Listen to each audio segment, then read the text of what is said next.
गर्मियों का मौसम चल रहा था। सभी पक्षी अपने अपने घर में बैठे हुए थे। कालू कौवा और गोरी कवि का शरारती बेटा गोलू कौवा का जन्मदिन आने वाला था। पापा, मेरा जन्मदिन आने वाला है। सभी पक्षी अपना जन्मदिन मनाते हैं। मैं भी इस बार अपना जन्मदिन बड़े धूमधाम से मनाऊंगा। हाँ मेरे बेटे, क्यों नहीं, तुम अपना जन्मदिन बड़े धूमधाम से मनाना। कालू जी, आप मेरे बेटे का जन्मदिन का सारा सामान ला दीजिए। गोरी जी, मेरे पास तो एक भी पैसे नहीं है कि मैं अपने बेटे गोलू कौवा का जन्मदिन का इंतजाम कर सकूं। कालू जी, आप पैसे की चिंता ना करें। आप किसी के घर में जाएं और झूठी कहानी बनाकर उनसे पैसे लेकर जन्मदिन का सामान ले आएं।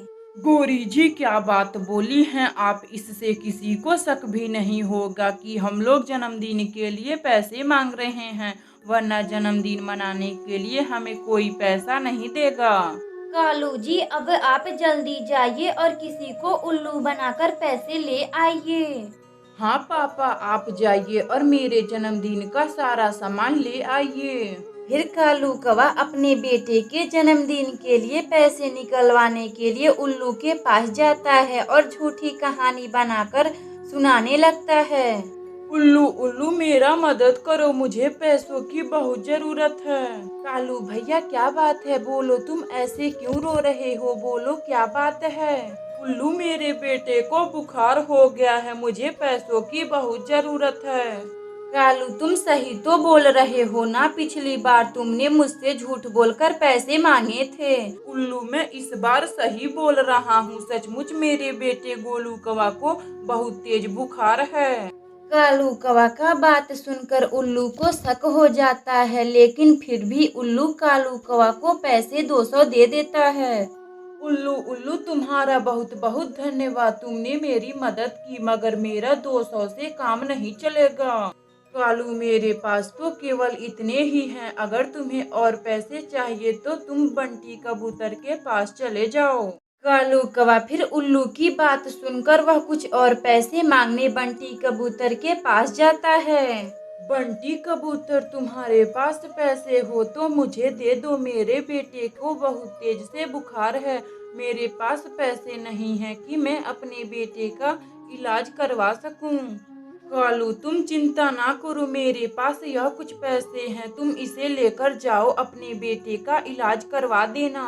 फिर बंटी कबूतर कालू कौवा को कुछ पैसे दे देता है, जिसे लेकर कालू कौवा रानू चिड़िया के पास जाता है। रानू चिड़िया, मेरे बेटे गोलू कौवा का कल जन्मदिन है, तुम मुझे कोई अच्छा वाला केक दे दो। कालू भैया, क्यों नहीं, मैं गोलू के लिए सबसे अच्छी वाली केक दे रही हूँ। फिर रानू चिड़िया कालू कौवा को खूबसूरत वाला केक दे देती है। तभी कालू कौवा रानू चिड़िया से बोलता है। रानू चिड़िया, मेरा कोई मेहमान नहीं है कि वह मेरे बेटे के जन्मदिन पर आ सके, लेकिन मैं चाहता हूँ कि तुम मेरे बेटे के जन्मदिन पर जरूर आना।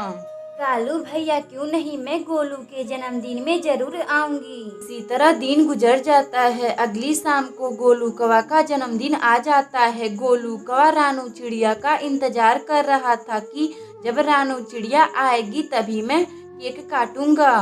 तभी कुछ ही समय बाद रानू चिड़िया आती है। फिर गोलू कौवा केक अपना काटता है और यह कहानी यहीं खत्म हो जाती है। अगर आपको यह कहानी अच्छी लगे तो वीडियो को लाइक करें और चैनल को सब्सक्राइब करें और बेल आइकन को दबाना ना भूलें। हमें कमेंट बॉक्स में बताएं कि हमारी कहानी आपको कैसी लगी। मम्मा चिड़िया और गुड़िया जंगल में नए आए थे। मम्मा चिड़िया के पास रहने के लिए कोई घर नहीं था। वह जंगल में उल्लू जमींदार के पास जाती है। उल्लू जमींदार जी, दरवाजा खोले, उल्लू जमींदार जी दरवाजा खोले, मेरी मदद करें। रानू चिड़िया की आवाज सुनकर उल्लू जमींदार दरवाजा खोल देता है। रानू चिड़िया उल्लू जमींदार से बोलती है। उल्लू जमींदार जी, मेरी मदद करें, मुझे भी जंगल में रहने के लिए एक घर बनवा दें। चिड़िया तुम चिंता ना करो, मैं कल ही मजदूर भेजकर तुम्हारा घर बनवा दूंगा। रानू चिड़िया उल्लू जमींदार को कुछ किराया एडवांस में दे देती है और वापस अपनी बेटी गुड़िया के पास आती है। मम्मा क्या हुआ? उल्लू जमींदार जी ने क्या बोला है? वह अपना घर कब बनवाएंगे? गुड़िया बेटी, उल्लू जमींदार जी ने बोला है कि वह कल एक मजदूर भेजकर अपना घर बनवा देंगे। अपनी मम्मा का बात सुनकर गुड़िया खुशी से झूमने लगती है। मम्मा, जब अपना घर बन जाएगा तो आप मेरा दाखिला एक बड़े से स्कूल में करवा दीजिएगा, क्योंकि मेरा पढ़ाई भी छूट रहा है। ठीक है गुड़िया बेटी, अब आप सो जाइए, काफी रात हो चुकी है। गुड़िया अपनी मम्मा की बात सुनकर सो जाती है और अगली सुबह उल्लू जमींदार एक कालू कौवा को मजदूर के तौर पर भेज देता है, जो एक नंबर का चोर कौवा था।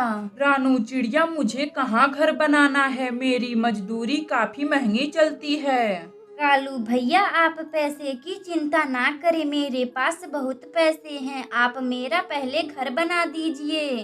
फिर कालू कौवा अपनी मेहनत और लगन से एक खूबसूरत सा घर बना देता है, जिसे देखकर गुड़िया बहुत खुश होती है और रानू चिड़िया कालू कौवा को पैसे दे देती है, जिसे लेकर कालू कौवा अपने घर आ जाता है।